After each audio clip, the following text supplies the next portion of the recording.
자, 이제 우리 오늘 마태복음 174번째 시간입니다. 네 번째로 마태 10장 2절에서 4절까지 12제자들의 그 어떤 그 특성, 그들의 어떤 신앙, 믿음을 한번 살펴보는 가운데 세 번째 시간입니다. 그래서 나를 버리고 오직 하나님의 것으로 도대체 누구를 말하는지 도마 사도의 은혜를 한번 생각해 보도록 하겠습니다. 우리 같이 성경 마태 10장 2절에서 4절까지 한 목소리로 봉독하도록 하겠습니다. 12사도의 이름은 이러하니 베드로라는 시몬을 비롯하여 그의 형제 안드레와 세베대의 아들 야고보와 그의 형제 요한, 빌립과 바돌로메, 도마와 세리마테, 알페오의 아들 야고보와 다데오, 가나안인 시몬과 가룟 유다 곧 예수를 판 자라. 아멘. 이 말씀 12제자의 오늘 세 번째입니다. 그래서 제목이 나 자신을 버리고 오직 하나님의 것으로 변화를 받는 신앙이 되기를 원한다. 이런 뜻입니다.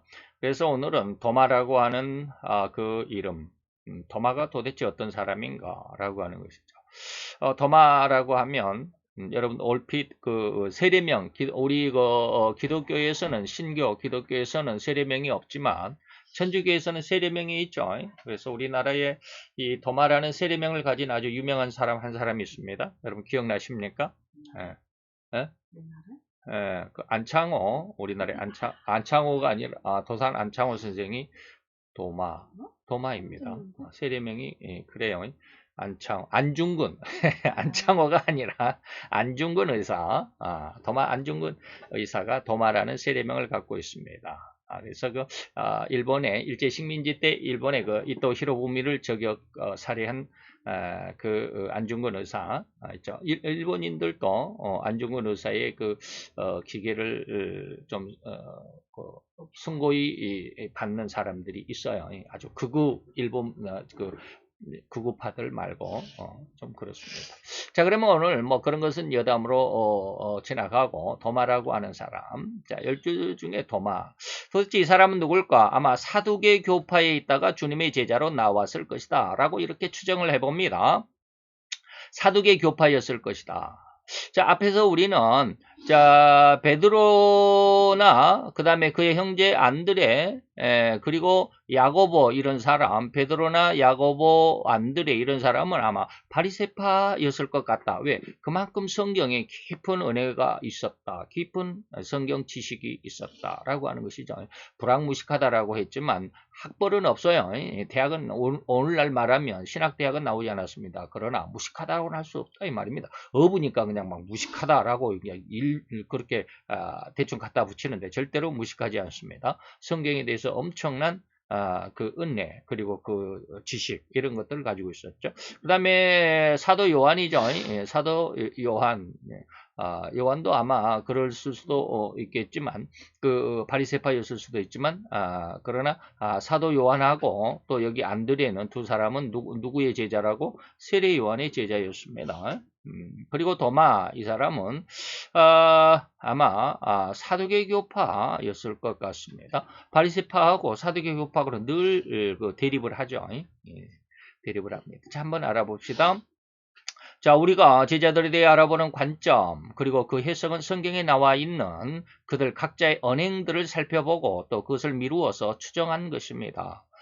뭐 사실로 확인된 것은 아니죠. 뭐 직접 성경에 도마는 사두개파였었다라고 이렇게 증거하는 것은 없습니다. 그냥 도마의 어떤 신앙의 생태를 보니까 그랬다 이 말입니다. 다시 말하면 도마 사도를 사두개교파 또는 사두교인이라고 평가할 수 있는 것은 그가 예수님의 부활에 대한 태도나 그의 어떤 말에 의해서 그의 믿음에 대해서 이 말이죠. 추정해 보는 것입니다.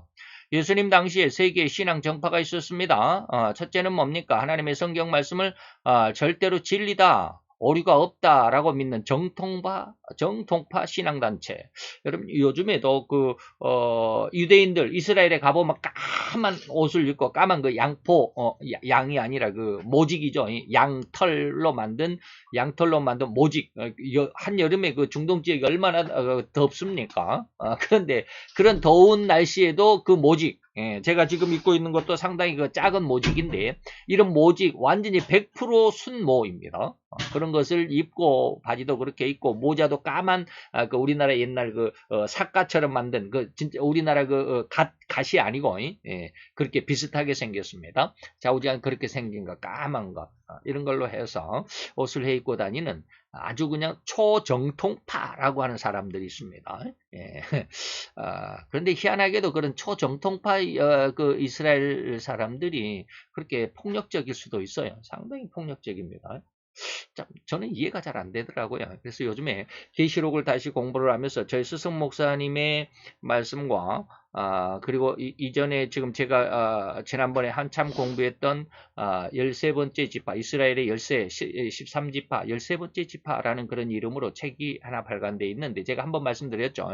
지금 현재 이스라엘에 있는 그 초정통파라고 하는 사람들이 진짜 유대인이 아니라 그 옛날에 사라센 제국의 그 다시 말하면 그 제국 사람들이더라. 그들이 러시아로 흡수돼 가지고 러시아의 그 레닌의 그 볼셰비키 정당, 볼셰비키 혁명 당원들, 다시 말하면 공산주의자들이죠. 그들 당원들로 일을 했었다. 그들이 이제 나라를 얻기 위해서 2차 전쟁이 끝나고 이스라엘로 대거 진입에 들어와서 그들이 추축을 이루고 있다라고 이렇게 말씀을 그 책에서는 이렇게 이야기를 하죠. 그런데 그 책을 공부하고 나서 저희 스승 목사님의 계시록을 다시 공부하다 보니까 이게 혹시 이게 아닌가라고 이렇게 연결이 되는 부분이 있어요. 저희 스승 목사님은 그런 뭐 13번째 지판이 뭐 이런 걸 잘 몰랐을 것입니다. 요즘에 나온 책이니까. 요즘에 나온 연구 그 논문들, 연구 책자들 뭐 그렇으니까 저희 스승 목사님은 아마 몰랐을 것 같아요. 근데 저희 스승 목사님은 직접 이것을 경험하기도 했습니다. 어떤 내용이냐면 미국에 가면 초정통파들의 단체가 이름이 뭐냐면 시오니즘이라는 것이죠. 제가 몇 번 말씀드렸죠.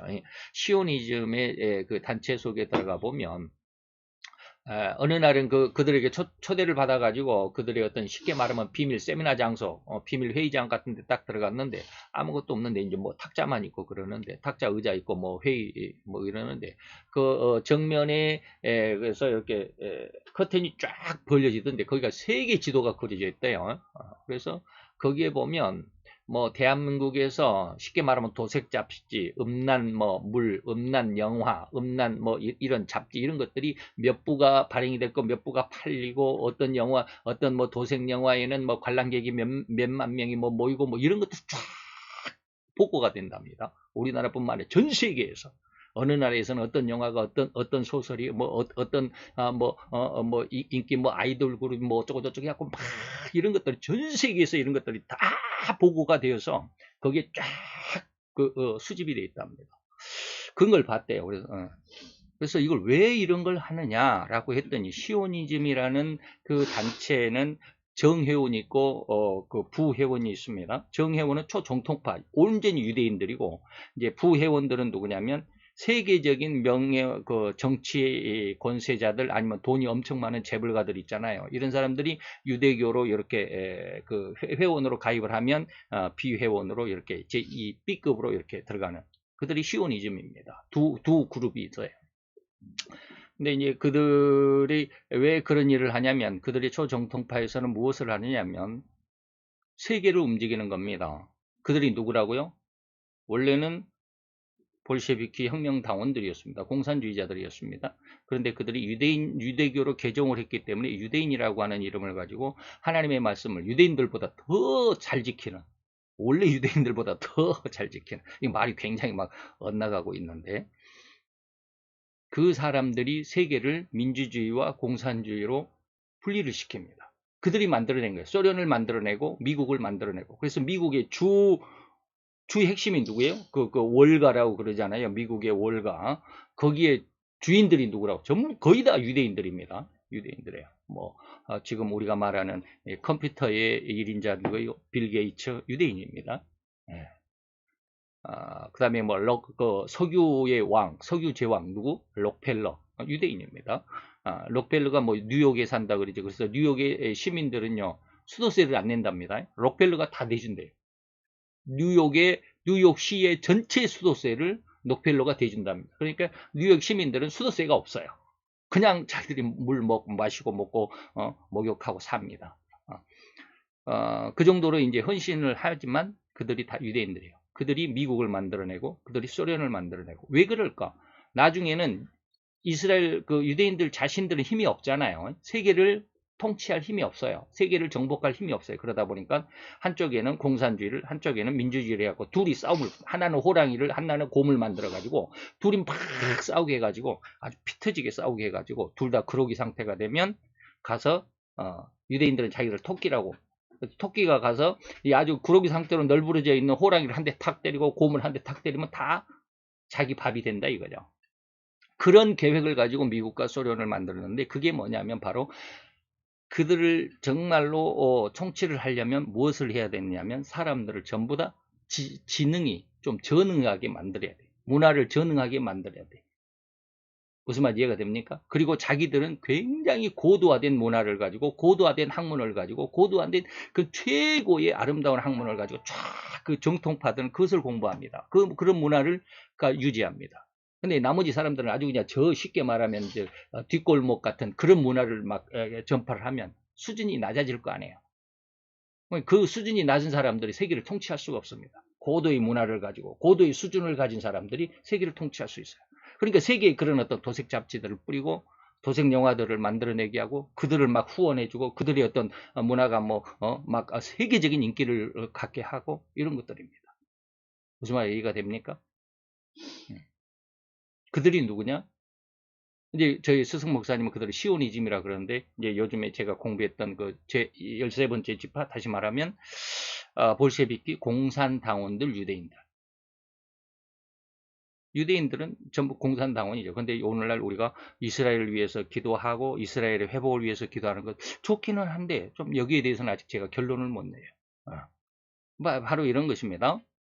어쨌든지 이제 그런 내용들을 나중에 계속해서 여러분들에게 말씀을 드리겠지만 요즘에 제가 계시록을 다시 예전에는 이런 걸 몰랐어요. 근데 이제 다시 공부하면서 13번째 지파하고 이렇게 연결이 혹시 이게 연결되지 않을까라는 그런 어떤 생각을 지금 해봅니다. 그래서 그런 것들이 있고 어쨌든지 지금 현재 초정통파에 대해서 여러분들에게 말씀드리다가 이 말이 나왔는데 성경은 오류가 없다라고 믿는 정통파의 신앙 단체 이것이 바로 바리새 교파입니다. 초정통파라고 그러죠. 방금 말씀드린 까만 옷에 까만 모자, 까만 바지를 입고 다니는 그런 어떤. 그 다음에 둘째는 철저히 주지주의, 지식주의입니다. 이 말이 지식이 주가 되는 그러한 사상 단체죠. 주지주의. 그들로서 당대 최고의 학문으로 과학을 꼽으면서 과학적으로 증명되지 않는 것은 신화로 간주하고 믿지 않는 체계. 그래서 이 사두개인들은 뭐요? 부활을 믿지 않습니다. 부활이 없다라고 하는. 그들이 부활이 없다라고 하니까 이런 이야기를 합니다. 유대인들 중에서는 바리새파에서는 형이 장가 들었는데 아들을 못 낳으면 대를 못 잇잖아요. 그러니까는 둘째 동생이 그 형수에게 장가를 들어서 아들을 낳으면 형의 이름으로 형의 가문을 이어줍니다. 이게 장손이 이렇게 쭉 가문을 이어가죠. 그래서 형사 취수라고 그러나 뭐 좌우장 그런 어떤 법이 있어요. 그런데 부활이 없다라고 하는 사두개인들은 이제 예수님에게 그 말에 대해서 도전을 하는 것이죠. 우리 중에 7 형제가 있었습니다. 그런데 마지 장가 들었다가 죽었는데 후사가 아들을 못 낳습니다. 그래서 그 아내를 그 동생에게 끼쳐두었습니다. 그런데 둘째고 셋째로 그 다음에 7째까지 7명이 다 그렇게 그 이 형수에게 장가를 들었는데 다 아들이 없이 다 죽고 말았어요. 그리고 그 여자도 죽었습니다. 그런데 저희가 만약에 다 그 한 여자를 7명의 그 형제가 다 그 한 여자를 아내로 맞이했으니까 만약에 부활이 있다고 한다면 그 여자는 7 중에 누구 아내로 부활을 합니까? 이 도대체 이해가 안 되잖아요. 그러니까 이게 이해가 안 되니까 과학적으로 이것이 검증이 될 수가 없으니까 뭐라고 그래요? 부활은 없다라고 사두개인들은 이렇게 과학적으로 검증이 안 되니까 이렇게 치부를 해버리죠. 성경을 부인하게 되는 것입니다. 그랬더니 예수님께서 뭐라고 그래요? 너희가 성경도 하나님의 능력도 모르더라. 알지 못하는 거로 너희가 오해했구나. 성경을 오해하고 있다. 그 다음에는 뭐 하나님은 죽은 자의 하나님이 아니라 산 자의 하나님이다 라는 말씀이 있습니다만은 어쨌든지 과학적으로 믿는 주지주의 학파 이것이 사두개 교파입니다. 그러니까 잘 한번 이제 이따가 도마가 왜 사두개 교파였다라고 추정을 하는지를 여러분들에게 말씀을 드립니다. 그 다음에 마지막 세 번째는 SN파라고 하는, SN파 또는 SNF파라고 하는데, 이른바 신비한 영의 능력을 중심으로 하는, 그래서 뭐 하나님과 직통묵시 뭐 기도하면서 뭐 이런 것이죠. 이러한 단체로 현재 이스라엘의 광야 가운데 있는 마사다 요새라고 하는 곳이 있습니다. 마사다 들어보셨나요? 제가 저 그림을 조금 좀 준비를 할 걸 그랬네요. 마사다 요새라고 하는 아주 높은, 이 쉽게 말하면 이 밧줄을 타고 암벽을 등반하듯이 해야 올라갈 수 있는, 이게 등반하지 않으면 올라갈 수 없는, 길이 없는 그런 아주 높은, 이렇게 쫙 이렇게 기둥이 서 있는 것처럼, 그리고 그 꼭대기에서 약 한 700명 정도인가? 700명인지 몇 명인지 제가 오래돼 갖고 잊어버렸네요. 거기에서 마지막으로 로마에 항거를 합니다. 그리고 3년 만에 그들이 전부 자결을 해서 죽죠. 바로 그런 그 요새가 있습니다.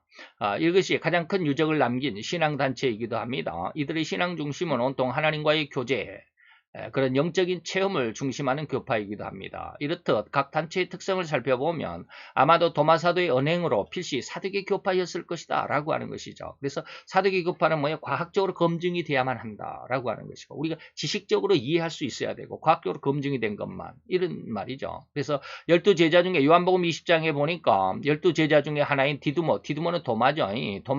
디두모라는 도마가 예수님이 부활하셔서 오셨을 때 함께 부활하신 예수님을 처음 제자들에게 나타났을 때 그때는 함께 있지 않았습니다. 있지 아니한지라 다른 제자들이 그에게 이르되 우리가 주를 보았다, 부활하신 예수님을 봤다라고 그러니까 도마가 가로되 내가 그의 손에 못을 박혔으니까 뭐 못자국 있을 거 아니야. 거기다가 못자국을 보고 내 손가락을 그의 못자국에 한번 넣어보고 확인되면, 이 말이죠. 확인되면, 그리고 내 손을 그의 옆구리에 창을 받았는데 그 창자국이 있는지 한번 손으로 한번 이렇게 후벼보고 진짜로 이렇게 창자국인지 한번 알아보고, 그러지 않고는 내가 믿지 않겠다. 내가 그렇게 해봐야 된다라고 하는 것이죠. 이 말에 의해서 아마 도마는 철저하게 이러한 어떤 신앙 사상을 가지고 있는 것으로 봐서 아마 사두개 교파였을지 않나, 그런 성격이 강한 이런 사람이다라고 이렇게 보는 거죠.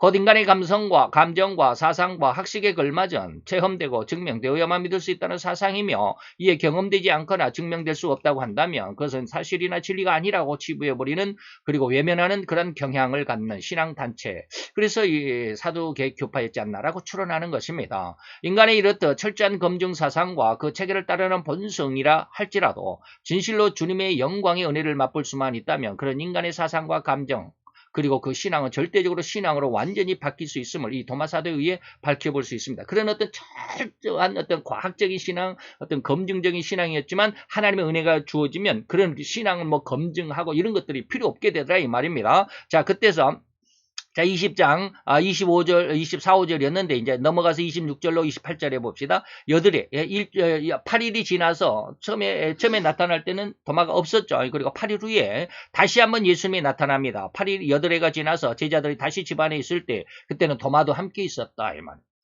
그리고 문도 분명히 꼭 닫혀 있었습니다. 그런데 갑자기 예수님이 가운데 나타나셨다. 그리고 가라사대 너에게 평강이 있으라. 왜? 갑자기 나타나요. 뭐 유령인지 하고 막 무서워했겠죠. 그리고 또한 로마에 의해서, 로마 구인들에 의해서 기독교인들 다 잡아들여라 그랬으니까 숨어있는 그런 상황이죠. 그런데 바로 이때 뭘 했다? 평강이 있을지어다 하시고 도마에게 예수님이 말씀하십니다. 네 손가락을 이리 내밀어서 내 손을 보고 내 손을 너의 손을 내밀어서 내 옆구리에 한번 찔러보고 넣어봐라. 진짜로 이것이 창자국이고 못자국이고 구멍이 나 있는지. 그리고 나서 믿음 없는 자가 되지 말고 믿는 자가 되라 라고 이렇게 말씀하십니다. 그러다 보니까 이제 사도 도마는 뭐라고 그럽니까? 그 말에 의해서 아직은 예수님의 손을 만져보기도 전에 뭐라고 그럽니까? 먼저 가로되 예수님 당신은 나의 주시고 나의 하나님이십니다. 라고 이렇게 고백을 하죠. 바로 이것이 인간의 그 어떤 지식, 인간의 어떤 과학, 인간의 어떤 철학을 뛰어넘는 하나님의 믿음이다라고 하는 것입니다.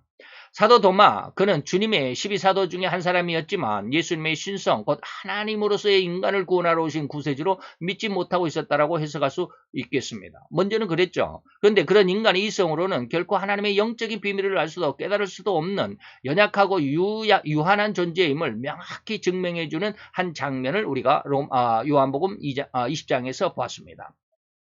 자, 그래서 고린도전서 2장 12절 14절에 보니까 바로 이러한 것을 이야기합니다. 우리가 세상의 영을 받지 아니하고 세상적인 어떤 학문적인 어떤 사상, 학문적으로 그리고 우리가 세상을 바라보는, 그래서 제가 늘 뭐라고 그러냐면 세상과 세상의 법칙이다라고 이렇게 말하는 그 두 영역입니다. 이 온 세상, 그리고 이 온 세상은 세상의 법칙으로만 통용이 됩니다. 열심히 일해야 우리가 돈을 벌 수 있고, 열심히 더 일해서 더 많은 돈을 벌 수 있고, 그래야 우리가 잘 살 수 있다. 뭐 이런 것입니다. 이런 것들이죠. 그래서 이것이 바로 세상의 영인데, 우리는 세상의 영을 받지 아니하고 오직 하나님께로 온 영을 받았다. 믿음의 은혜, 성령의 은혜를 받았다 이 말입니다. 이는 우리로 하여금 하나님께서 우리에게 은혜로 주신 것들을 우리로 알게 하고 믿게 하기 위한 하나님의 은혜다라고 하는 것입니다. 세상의 과학은 믿을 수 없지만 세상 과학으로는 예수님을 하나님이라고, 예수님이 부활을 했다고, 예수님이 진정으로 우리를 구원하신 구세주라고 하는 사실을 믿을 수가 없죠. 세상의 학문으로는. 그런데 하나님의 영은 뭐야? 그것을 알게 하고 믿게 한다 이 말입니다. 그래서 우리가 이것을 말하거니와 사람의 지혜에 가르친 말로 하는 것이 아니다라고 그랬습니다. 오직 성령에 가르친 것으로 너희에게 이 말을 전하는 거야. 그러니까 신령한 그런 하나님에게 대한 일은 신령한 은혜가 있어야만 분별하는 거예요. 육에 속한 사람은 하나님의 성령의 그런 역사를 믿을 수도 받을 수도 없다 이 말입니다. 왜? 저들의 생각에는 하나님의 일이 미련하게 보이기 때문이야. 또 깨닫지도, 하나님의 성령을 깨닫지도 못하나니 이러한 일은 하나님의 일은 영적으로라야만 분별할 수 있는 은혜가 있다라는 것입니다. 곧 육신적이면서도 영적인 일에 동참할 수 있다라는 이 아이러니한, 육신적인데도 영적인 일에 동참할 수 있다. 이런 어떤 모순되는 거죠. 육신적인 것은 절대로 영을 이해할 수 없는데 이것이 연관된다라는 것은 아이러니하게도 이러한 모순된 일을, 이 신비한 이러한 일을 깨달을 수 있는 것이 영적인 하나님의 은혜일 뿐이다 이 말입니다. 더욱이 이러한 구별이 명확하지도 명확할 수도 없는 이러한 영적인 일을 분별할 수 있는 능력으로 성장해야만 한다라고 또한 아무리 강조해 보지만 일반적인 입장이거나 아직 영의 은혜를 얻지 못한 성도라면 절대 이런 말을 이해할 수가 없습니다. 제가 지금 이런 걸 이야기죠. 도마 사도가 아무리 예수님이 부활했다라고 말을 하지만 도마는 믿지를 못하는 겁니다. 왜? 내 생각으로는, 내 학식으로는, 내 사상으로는 야 어떻게 사람이 죽었다가 다시 살아나? 말도 안 되는 소리 하지 말라고. 내가 그 정말로 예수님이 부활했다면 내가 예수님을 한번 만져봐야 돼. 손에 못자국이 있으니까 거기다 손을 넣어봐야 돼. 뭐 이런 확실한 어떤 검증이 있어야 내가 믿을 수 있잖아 라고 이렇게 말하는. 그런데 한순간 예수님이 그 앞에 나타나서 그의 모든 인간적인 지혜와 사상과 학식을 완전히 초월하는 이 말입니다. 초월하는 이 말을 하다가 제가 가만히 잠시 멈췄잖아요. 요즘에 제가 조금 빗나가는 이야기지만 한 단어를 제가 접하면서 아주 그냥 상당히 뒤통수를 한 대 얻어맞은 것 같은 그런 어떤 멍한 느낌을 들었어요. 저는 이 세상 그냥 아주 세상에 따라가려고, 시대의 변화에 따라가려고 상당히 노력하는 사람인데도 이 시대가 얼마나 빨리 발전해 가는지를 놓치고 있던 부분이 있었어요. 그래서 어느 순간에 인터넷에 보니까 메타버스라는 말이 있어요. 메타버스 막 상당히 많은 사람들이 메타버스가 어쩌고 막 이런 이야기를, 도대체 메타버스가 뭐야? 버스 이름인가?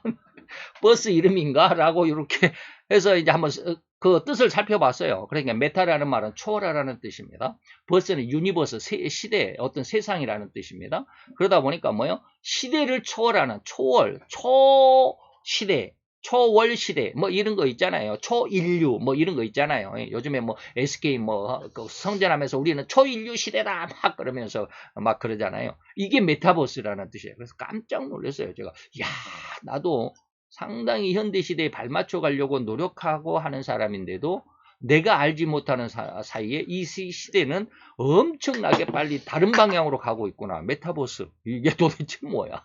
뭐 이런 거예요. 예. 이런 상황에서 보면 그런 어떤 시대 속에서 다시 말하면 메타버스 이제는 4G가 아니라 5G다. 이런 거 있잖아요. 초인류 시대. 초월 시대를 앞서가고 인류의 어떤 생각과 사상을 앞서가는 초월 시대. 초인류 시대, 뭐 이런 시대인데, 그런 시대 속에서 하나님의 영광이, 뭐 하나님의 구원이, 하나님의 부활이 어떻다라고 하는 것을 이해할 수 있을까? 이해를 못 한다는 거죠. 이해를 안 하려고 그래요. 그건 미련한 생각이라고 하고, 아주 우스운 생각이라고, 그거는 뭐 이야기 같은, 동화 같은 이야기라고 그러고, 이해를 안 하려고 그렇다 이 말입니다. 그런데 이러한 것을, 그러한 상황 속에, 도마가 바로 그런 상황 속에 있었잖아요. 우리가 지금 도마 같은 그런 삶을 살고 있잖아요. 그런데 그들에게 하나님의 영광이 나타나게 될 때, 그들은 그 모든 초월 시대니, 뭐 파이브 시대니, 초인류 시대, 뭐 메타버스가 어쩌고, 뭐, 이러한 상황 속에서도 모든 것을 초월하신 그 하나님의 영광을 순식간에 느낄 수 있고 깨달을 수 있다 이 말입니다. 그래서 영을 분별할 수 있는 영적인 능력을 얻기까지 우리는 그 수고와 노력을 아끼지 않아야 된다라고 이 말씀을 여러분들에게 드리는 거예요. 그러나 진실로 그렇게 영적인 은혜가 없는 오로지 육신적인 헌신과 충성으로 일관하는 성도일지라도 오늘 도마 사도처럼 한순간 하나님의 은혜로 말미암아 믿음 없는 자가 되지 말고 믿는 자가 되라 하심으로 하나님께서 만나 주시기만 한다면 결단코 그는 그렇게 과학적인 사고로만 믿는 그 믿음이 영적인 완전한 믿음, 그래서 요한복음 20장 28절과도 같이 그의 신앙은 뭐요? 주는 나의 주시며 나의 하나님이십니다 라고 이러한 신앙 고백으로 일생을 헌신할 수 있는 은혜가 되게 됩니다. 그래서 저도 이제 제가 이렇게 강력하게 여러분들에게 말씀드릴 수 있는 것은 제가 무엇인가를 보았기 때문에 그렇습니다. 그리고 무엇인가를 얻었기 때문에 제가 이렇게 이야기하는 거예요. 교회가 없이 지금 한 건 20년 가까이를 집에서 이렇게 교회 직장 생활을 하면서 예배를 계속 빠지지 않고 챙겨서 예배 드린다라고 하는 일은 상당히 어렵습니다. 예. 그래서 제가 지난번에도 얘기했잖아요. 직장에 가서도 제가 자꾸 나는 한편에는 목회자라고 하는 마음이 있기 때문에 세상 사람들과 함께 막 어울려서 뭐 너냐 나냐 하는 것에 대해서 상당히 부담을 갖고 있고 경계를 하고 있다라는 그런 말씀을 드렸잖아요. 다시 말하면 세상 속에 이제 교회가 없으면 목사로서 예배 집례를 안 하잖아요. 설교도 안 하게 되잖아요. 그러니까 설교 준비를 안 해요. 그러다 보면 성경도 안 읽어요. 그러다 보면 기도도 안 해요. 그러다 보니까 어떻게 돼? 그냥 세상 속의 사람들과 그냥 같이 그냥 즐거워하고 기뻐하고 그들과 너냐 하면서 야야거리면서 같이 살아가면 거기에 휩쓸려 갈 수밖에 없어요.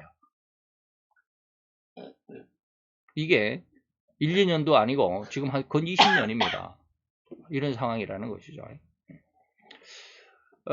그런 위험한 상황인데도 불구하고 저는 지금 계속 제 자신을 부추기면서 신앙 안에 있고자, 그리고 또 예배를 우리 가족이지만 계속해서 집에서라도 예배를 드리고자 하는 것은 뭐냐면 무엇인가를 하나님 앞에 받기 때문에 그렇습니다. 본 것이 있기 때문에 그렇고 하나님 앞에 들은 것이 있고 은혜를 받은 것이 있기 때문에 그렇습니다.